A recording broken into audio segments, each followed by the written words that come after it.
చేస్తుంది. ఉగాది మంగళవారం కావున కుజుడే ఆధిపత్యాన్ని వహిస్తాడు. ఈ కుజుడు మహారాజయోగాన్ని, నీచభంగ రాజయోగాన్ని కలిగించేటువంటి వాడు. తర్వాత మంత్రి శనీశ్వరుడు, సైన్యాధిపతి, అర్ఘ్యాధిపతి, మేఘాధిపతి శని, ధాన్యాధిపతి చంద్రుడు, సస్యాధిపతి నీరసాధిపతి కుజుడు, రసాధిపతి గురుడు. అందువలన ఈ నవనాయకులలో 2 ఆధిపత్యములు శుభులకు, 7 ఆధిపత్యములు పాపులకు వచ్చినవి. ఈ సంవత్సరం అంతా కూడాను పాపులదే రాజ్యమై ఉంటుంది.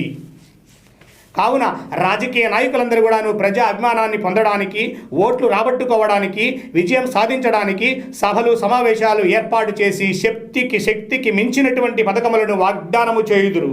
కుజుడు రాజు కావున రాజ్యమంతా, దేశమంతా, రాష్ట్రమంతా దౌర్జన్యములు, కొట్లాటలు, హింసాకాండ పెచ్చుమీరిపోతుంది. ఈ సంవత్సరం అంతా ప్రజలందరూ ఈ సంవత్సరం ప్రభుత్వంలో మార్పుని కోరుతారు.